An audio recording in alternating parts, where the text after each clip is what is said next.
I will be interested in Clause 5. I know no questions have been asked about Clause 5 yet, and we definitely want to get there, but we're trying to do this in a methodical way where we go through Clause 4 first. So I'm not going to ask the questions I've got about Clause 5 yet, but I would like to take another call because it is a very serious issue. So what I'd like the Minister to focus on is Clause 4 at the moment and answering our questions with regard to that. Now, if I have a look at the subpart 3A, which is being put into Clause 4, and go to the first paragraph of that, we get an indication that the benefits that are being affected are benefits designated by regulation.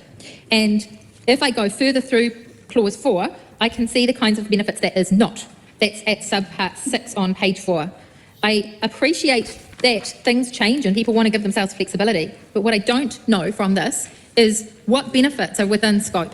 It's not like we've got a principle here we can follow. So I want to know what's different about the benefits that are excluded from everything else, and what happens with the width of what is going on here. So there is no attempt to give us a list of benefits that are within scope at the present time. I can see some commonality in some of the benefits that are excluded. Some of them are for children, and so I presume that they don't have borders if they're children, but some are not in that situation.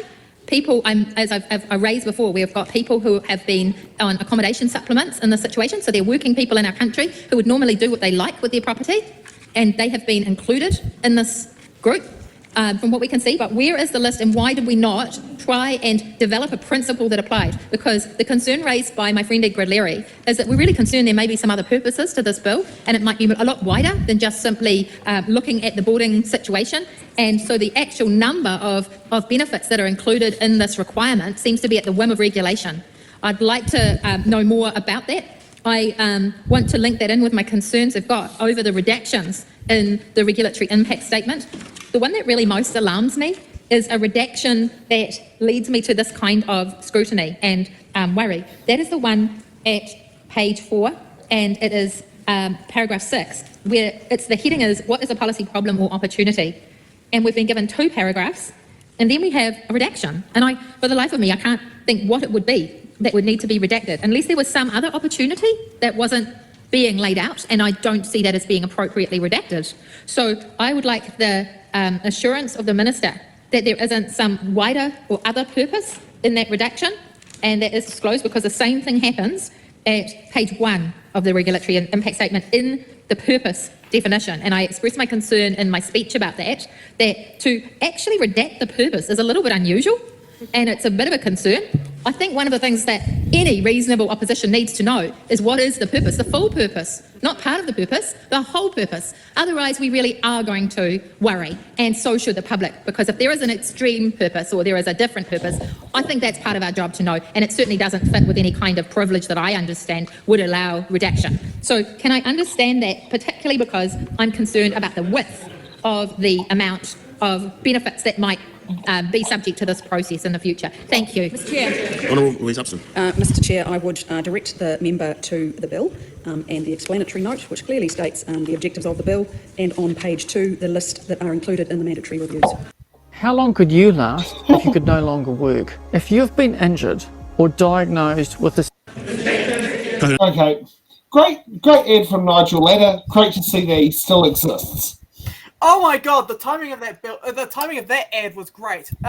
Okay, so Ray, to answer your question, I've tried very hard to get the specific regulatory impact statement for this amendment.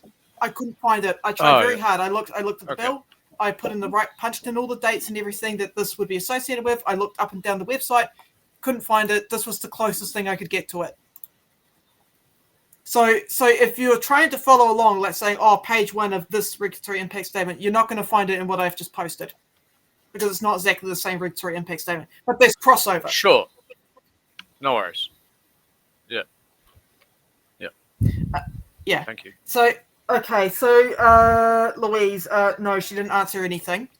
She just said, look at the bill, bro. Look at the bill, bro. I'm not answering the question.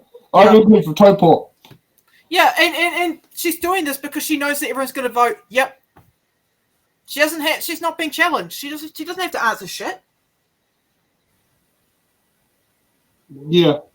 National's already given the thumbs up to it. X gave the thumbs up to it. New Zealand First gave the thumbs up to this. Yeah. Any other questions, comments?